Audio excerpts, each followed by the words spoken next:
अनुच्छेद का विस्तार बहुत अधिक हो चुका है। अब तो लोगों को स्वच्छ पानी का अधिकार, स्वच्छ हवा का अधिकार, विदेश जाने का अधिकार, सोने का अधिकार, हथकड़ी के विरुद्ध अधिकार, ये सभी अधिकार अनुच्छेद 21 में है।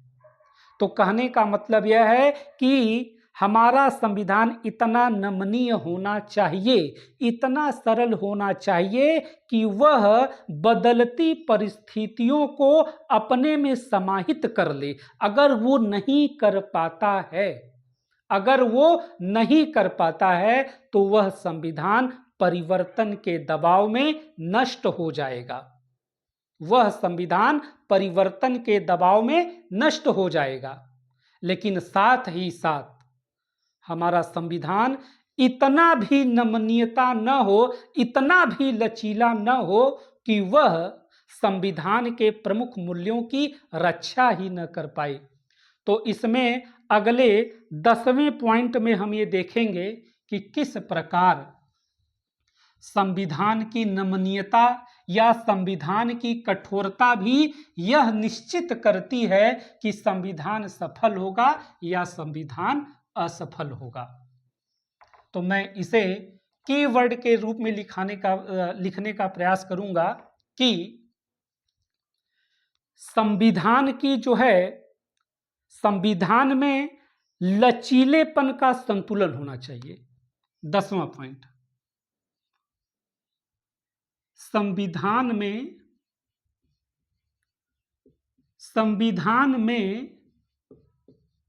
लचीलेपन का संतुलन होना चाहिए। लचीलेपन का संतुलन होना चाहिए।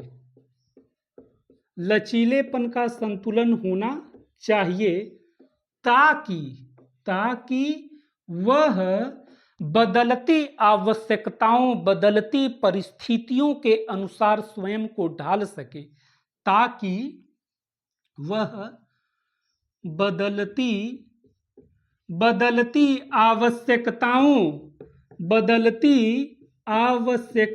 के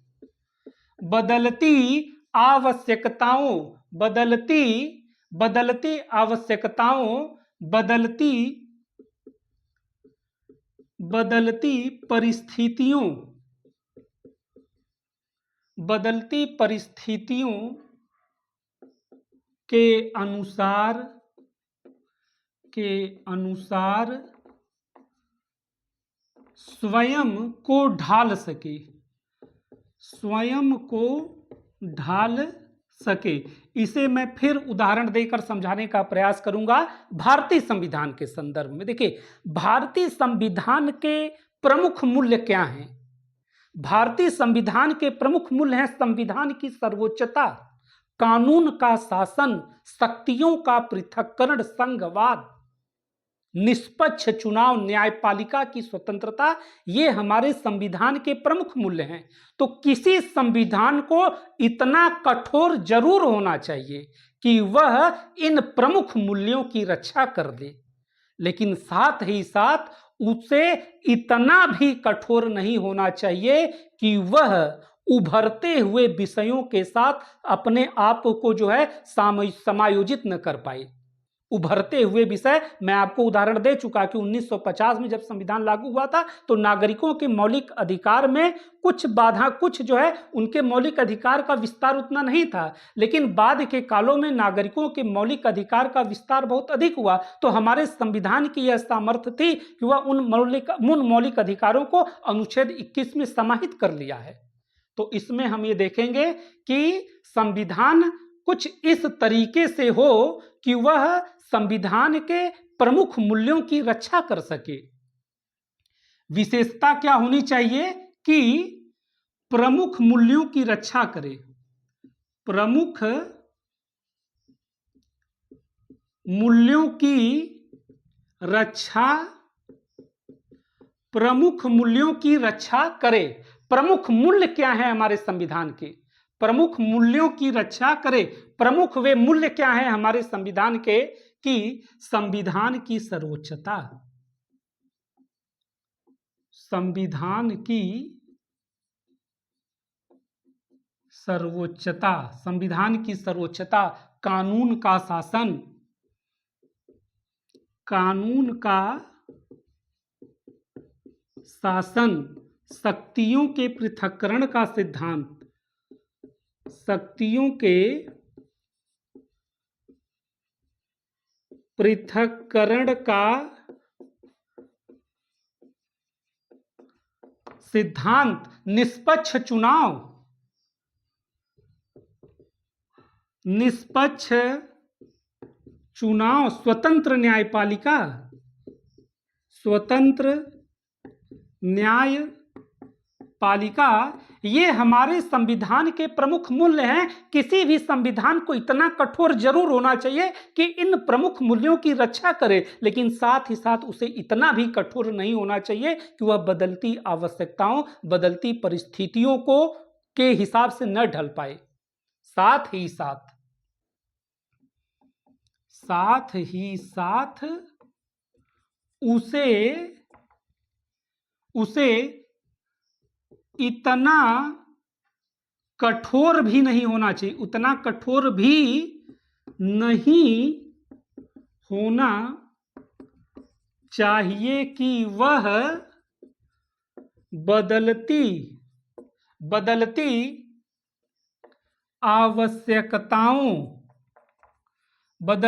आवश्यकताओं के अनुसार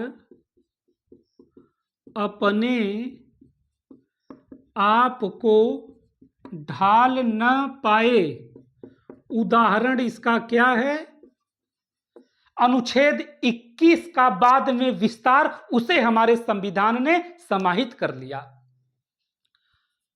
अनुच्छेद 21 का विस्तार, अनुच्छेद 21 का विस्तार। तो इतने पॉइंट के माध्यम से हम अभी तक 10 पॉइंट के माध्यम से क्या क्या समझने का प्रयास किए हैं कि किस प्रकार संविधान में क्या क्या चीजें होती हैं जिससे वह, संविधान में क्या क्या चीजें होती हैं जिससे वह समूह की रक्षा करता है, समूह समन्वित होता है, और किसी संविधान के सफल होने के लिए क्या क्या कसौटियां हैं। हम 10 पॉइंट के माध्यम से इतनी बातें जान चुके हैं। अब हमारा अगला पॉइंट ये रहेगा कि हमारा संविधान कैसे बना। अगला पॉइंट हमारा क्या रहेगा? पॉइंट नंबर 11 कि हमारा संविधान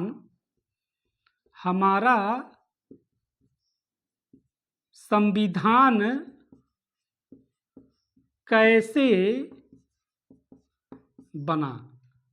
हमारा संविधान कैसे बना? हम सबको पता है कि किस प्रकार हमारा संविधान सभा, हमारा संविधान जो है, एक संविधान सभा ने हमारे संविधान को बनाया।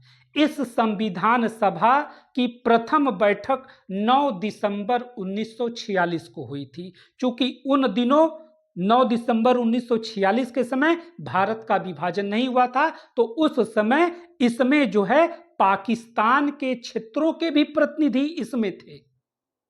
लेकिन विभाजित भारत, जब भारत का विभाजन यह तय हो गया कि हो रहा है भारत का विभाजन, तो विभाजित भारत के लिए भारतीय संविधान सभा की जो प्रथम बैठक थी वह 14 अगस्त 1947 को हुई। वह 14 अगस्त 1947 को हुई। बस हमें बस इतना ही समझना है कि हमारा संविधान कैसे बना। हमारे संविधान को एक संविधान सभा ने बनाया। संविधान सभा में सदस्य लोग कैसे पहुंचे? उन दिनों जो है 11 प्रांत थे।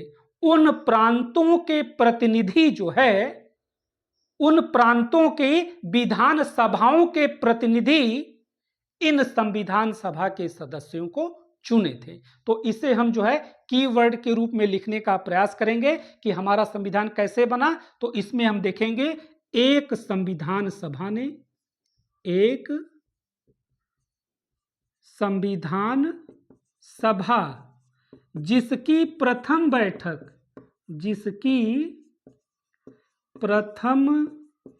बैठक कब हुई? 9 दिसंबर 1946 में। लेकिन यह जो बैठक थी यह अविभाजित भारत की प्रथम बैठक थी संविधान सभा की। लेकिन विभाजित भारत में भारतीय संविधान सभा की प्रथम बैठक 14 अगस्त 1947।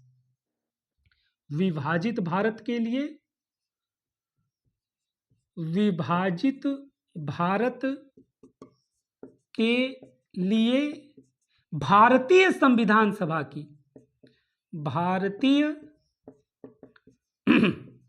संविधान सभा की पहली बैठक 14 अगस्त 1947 को हुई थी। इस संविधान सभा में सदस्य कौन था? सदस्य जो है प्रांतीय विधानसभाओं के जो सदस्य थे उन्होंने चुनकर इस संविधान सभा में लोगों को भेजा था। संविधान सभा की रचना किसकी अनुशंसा पर हुई? कैबिनेट मिशन की अनुशंसा पर हुई। कैबिनेट मिशन था क्या? यह ब्रिटिश मंत्रिमंडल की एक समिति थी। तो इसे हमने कीवर्ड में क्या लिखेंगे हम कि संविधान सभा की रचना किसकी अनुशंसा पर हुई? कैबिनेट मिशन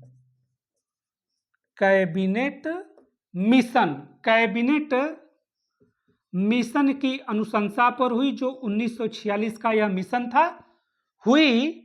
और जो है कैबिनेट मिशन अपने आप में क्या था? ब्रिटिश मंत्रिमंडल की एक समिति थी। यह अपने आप में क्या था? ब्रिटिश मंत्रिमंडल की एक यह क्या थी? समिति थी। इसी की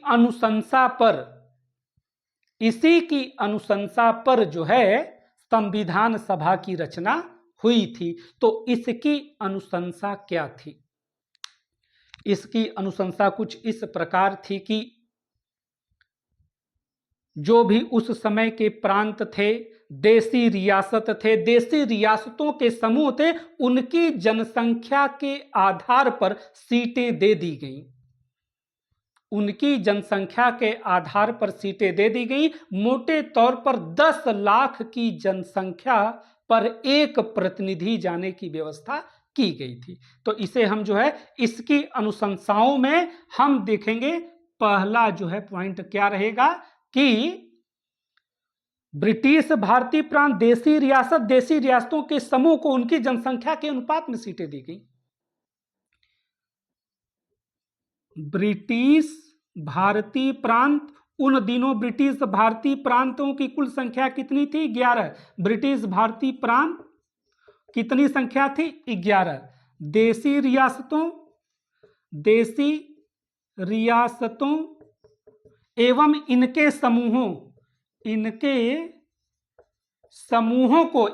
समूहों को जो है इनकी जनसंख्या के अनुपात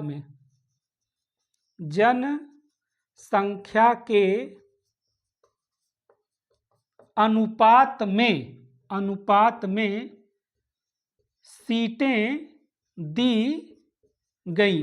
मोटे तौर पर 10 लाख की जनसंख्या पर एक प्रतिनिधि भेजने का निर्णय हुआ। 10 लाख की जनसंख्या पर एक प्रतिनिधि भेजने का निर्णय हुआ। तो मैं बस ये बताने का प्रयास कर रहा हूं कि किस प्रकार संविधान सभा की रचना कैबिनेट मिशन की अनुशंसा पर हुई। कैबिनेट मिशन ब्रिटिश मंत्रिमंडल की एक समिति थी। उसकी प्रथम अनुशंसा में हम ये देख चुके हैं कि 10 लाख की जनसंख्या पर एक प्रतिनिधि जाएगा। इस आधार पर ब्रिटिश भारतीय प्रांत जो उन दिनों 11 थे, ब्रिटिश भारतीय प्रांतों से 292 सदस्य को जो है भेजना था और देसी रियासतों से 93 सदस्यों को भेजना था। तो इस आधार पर ब्रिटिश भारतीय प्रांतों से कुल कितने सदस्य जाने थे? 292। और देसी रियासतों से कुल कितने सदस्य जाने थे? 93। ब्रिटिश भारतीय प्रांतों से 292 कैसे जाएंगे? ब्रिटिश भारतीय प्रांतों की विधान सभाओं के सदस्य जो है इन 292 को अप्रत्यक्ष विधि से भेजेंगे। तो इसमें हम अगले पॉइंट में हम देखेंगे कि प्रांतों के लिए 292 सीटें, देसी रियासतों के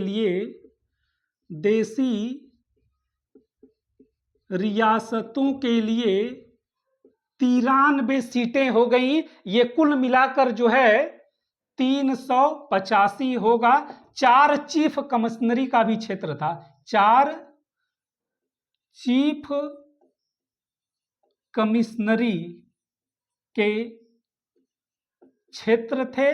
तो इससे कुल संख्या हो गई थी 389। ये 389 अविभाजित भारत के संविधान सभा के सदस्यों की संख्या है। आगे हम बढ़ते हैं कि ये प्रांतों के लिए 292 जो है सदस्य भेजे जाने थे प्रांतों से। तो ये 292 आएंगे कैसे?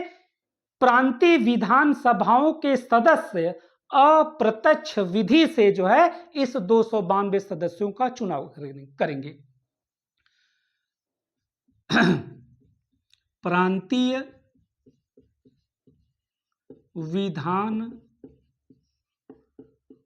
सभाओं के सदस्य अप्रत्यक्ष विधि से जो है इन सदस्यों को भेजने थे। और देसी रियासतों के लिए जो निर्धारित था 93, देसी रियासतों के परामर्श से जो है ये 93 सदस्य आने थे। 93 सदस्य कैसे आने थे? देसी रियासतों के परामर्श से। देखिए, इसमें केवल बस इतना ही समझना है कि जो 292 सदस्य गए हैं वो प्रांतीय विधान सभाओं के जो विधायक हैं उन्होंने 292 सदस्य को अप्रत्यक्ष विधि से जो है भेजा है। ये याद रखना है कि संविधान सभा के जो सदस्य जिनकी पूरी संख्या 389 हो गई थी, जनता ने इनका चुनाव नहीं किया है। इनका चुनाव हमारे जो जनप्रतिनिधि थे जो प्रांतीय विधान सभाओं में बैठे थे, वे प्रतिनिधि जो है इन 389 मतलब इन जो है सदस्यों का जो है अप्रत्यक्ष विधि से जो है चुनाव जो है किए थे। तो हम ये देख चुके हैं अभी तक कि किस प्रकार हमारे संविधान सभा की जो है गठन इस तरीके से हुआ था। लेकिन हमें ये भी पता है कि किस प्रकार 3 जून 1947 की जो योजना थी, या जिसे हम कहें विभाजन की योजना, या जिसे हम कहें माउंटबेटन की योजना के बाद जो है संविधान सभा के सदस्यों की संख्या घट गई। क्योंकि जब भारत का विभाजन हो गया तो जो भारतीय संविधान सभा बची उसमें पाकिस्तानी क्षेत्रों के जो प्रतिनिधि थे वे अब हट गए। तो भारतीय विधान सभा की सदस्य संख्या अब कितनी हो गई? 299 हो गई। तो इसे हम कीवर्ड के रूप में लिखेंगे कि 3 जून 1947, या जो है इसे हम क्या कहेंगे?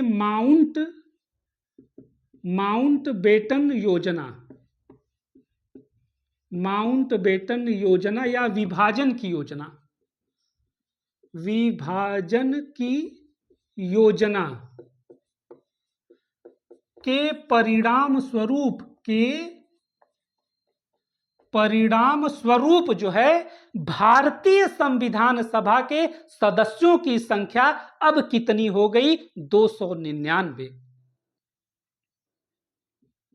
भारतीय संविधान सभा के सदस्यों की संख्या 299 हो गई। लेकिन हमें यह पता है कि जब हमारा संविधान अंतिम रूप से पारित हुआ यानी 26 नवंबर 1949, तो उस दिन सदस्य संख्या 284 हो गई। यही 284 ने उस दिन संविधान पर हस्ताक्षर किया। अर्थात संविधान के पारित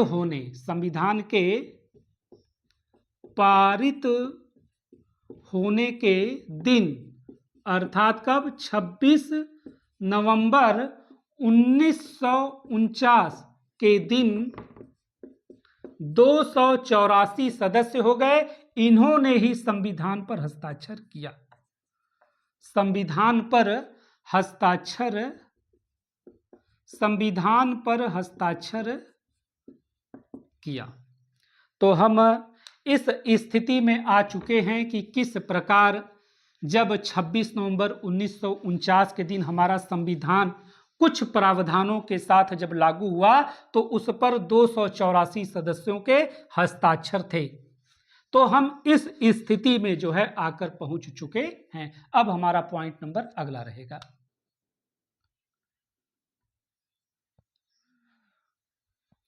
स्वाभाविक बात है कि यह वह दौर था जब विभाजन हो रहा था, उससे कितनी अकल्पनीय हिंसा हो रही थी। उस विभाजन से कितनी अकल्पनीय हिंसा हो रही थी और कितनी प्रकार की विभीषिका उन दिनों जो है मौजूद थी। तो हमारे संविधान निर्माताओं ने अत्यधिक दबाव में काम किया था और साथ ही साथ इस अकल्पनीय हिंसा से सही सबक भी सीखा था संविधान बनाने में। जैसे हमारी संविधान सभा ने नागरिकता की एक नई अवधारणा प्रस्तुत कर दी, जिसमें अल्पसंख्यकों को न केवल सुरक्षित किया गया बल्कि उन्हें वे सभी नागरिक अधिकार दिए गए जो समाज के बहुसंख्यक लोगों को दिए गए थे। तो हमारी संविधान सभा, बस बताने का मतलब यह है कि हमारी संविधान सभा कैसे कार्य कर रही थी। उन दिनों हमारी संविधान सभा कैसे कार्य कर रही थी, ये हेडिंग में डाल रहा हूं। उन दिनों हमारी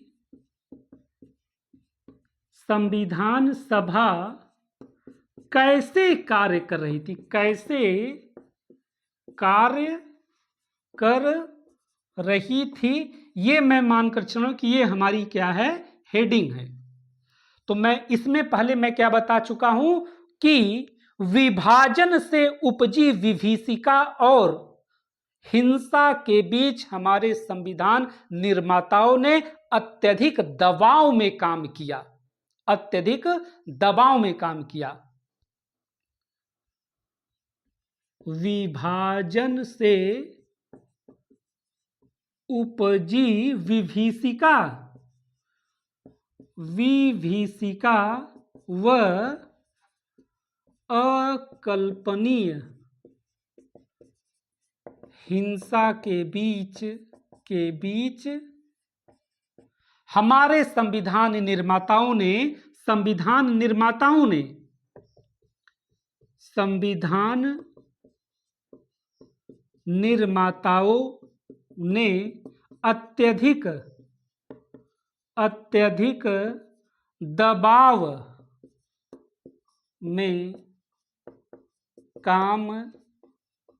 अत्यधिक दबाव में काम किया और साथ ही साथ जो है उन्होंने इस हिंसा से सही सबक भी सीखा। नागरिकता की एक ऐसी अवधारणा प्रस्तुत की जिसमें अल्पसंख्यकों को न केवल सुरक्षित किया गया बल्कि उन्हें वे सभी अधिकार दिए गए जो समाज के बहुसंख्यकों को दिए गए। इसमें क्या है, नागरिकता की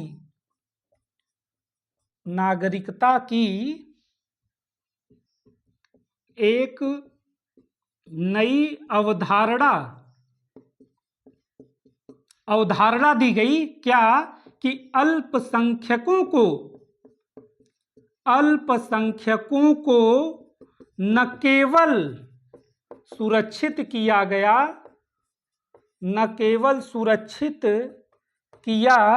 गया अपितु उन्हें वे सभी अधिकार दिए गए जो बहुसंख्यकों को दिए गए। अपितु उन्हें वे सभी अधिकार दिए गए जो बहुसंख्यकों को प्राप्त थे, जो बहुसंख्यकों को प्राप्त थे। तो हमारा हेडिंग क्या है, उन दिनों हमारी संविधान सभा कैसे कार्य कर रही थी। तो हमने देख लिया कि किस प्रकार अत्यधिक दबाव में उन्होंने नागरिकता की एक नई अवधारणा दे दी ताकि अल्पसंख्यक सुरक्षित थे। हमारे संविधान सभा की प्रकृति कैसी थी, हमें ये बहुत अच्छी तरह पता है कि हमारे संविधान सभा की प्रकृति बहुमुखी थी। इसमें विभिन्न धर्मों के लोग थे, अनुसूचित जातियों के लोग थे, अनुसूचित जनजातियों के लोग थे, विभिन्न विचारधाराओं की नुमाइंदगी थी। ऐसी थी हमारी संविधान सभा की प्रकृति। तो इसमें हम ये देखेंगे अगले पॉइंट में कि हमारे संविधान सभा की प्रकृति कैसी थी। संविधान सभा की प्रकृति कैसी थी, विभिन्न धर्मों के जो है अनुयायी इसमें शामिल थे। विभिन्न धर्मों के अनुयायी इसमें शामिल थे। अनुसूचित जातियों के 28 सदस्य, अनुसूचित जनजातियों के 33 सदस्य, महिलाओं की संख्या 15, अनुसूचित जाति के 28 सदस्य, अनुसूचित जनजाति के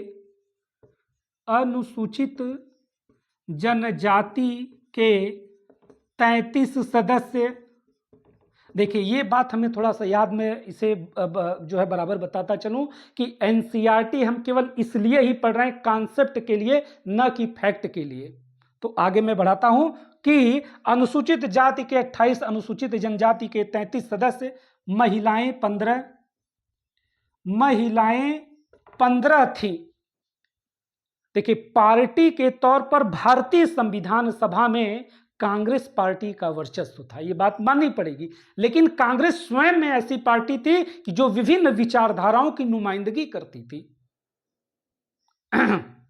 तो इसमें हम देखें कि कांग्रेस पार्टी को 82% सीटें प्राप्त थी संविधान सभा की। कांग्रेस पार्टी को 82% संविधान सभा की सीटें प्राप्त थी। लेकिन कांग्रेस पार्टी स्वयं में विविधताओं से भरी पार्टी थी, मतलब विचारधाराओं से भरी पार्टी थी, विचारधाराओं से भरी पार्टी थी। ऐसी थी हमारे संविधान सभा की जो है प्रकृति। तो इस कॉन्सेप्ट के माध्यम से, इन 2 पॉइंट के माध्यम से हम ये बस समझने का प्रयास कर रहे हैं कि हमारी संविधान सभा कैसे काम कर रही थी, कि अत्यधिक दबाव में नागरिकता के लिए एक अलग मिसाल लेकर आई। हमारी संविधान सभा की अलग तरीके की प्रकृति थी। तो अभी हम अगले पॉइंट में हमारी संविधान सभा कैसे कार्य कर रही थी, इस पर कुछ हम और भी चर्चा कर लें।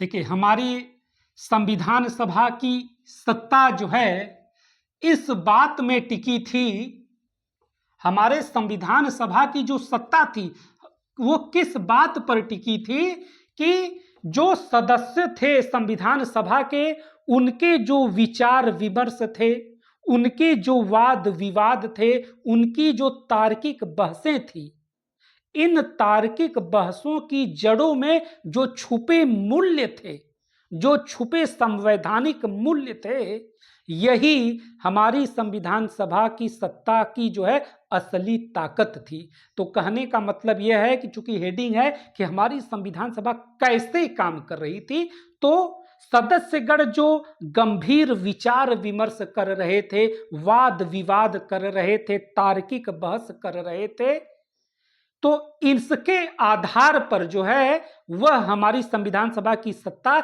इन्हीं बहसों पर टिकी थी। ऐसा बिल्कुल नहीं था कि हमारे संविधान सभा के सदस्य व्यक्तिगत हित के लिए जो है वो कार्य कर रहे थे। वे तार्किकता के साथ, सैद्धांतिक जो है मतांतर के साथ भी कार्य कर रहे थे। तो अगले जो है 16वें पॉइंट के रूप में हम देखिए, इसमें मैं बस ये बताने का प्रयास कर रहा हूं कि हमारी संविधान सभा कैसे कार्य कर रही थी। वो बात कैसे कार्य कर रही थी? तार्किक बहस, तार्किक बहस,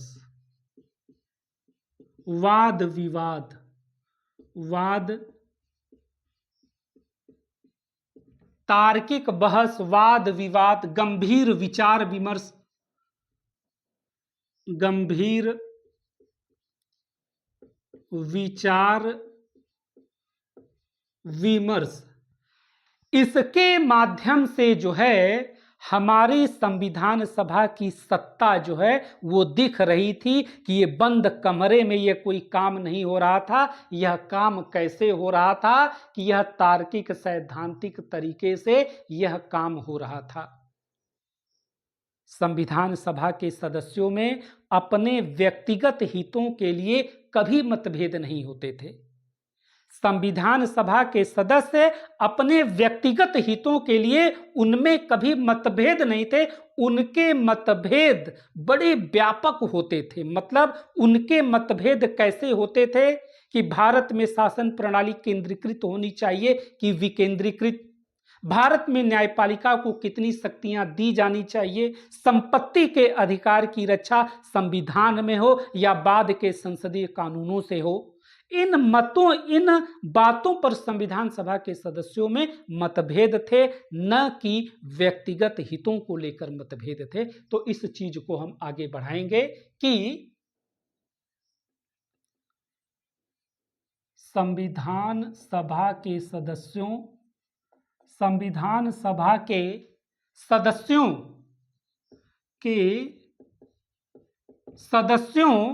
के मतभेद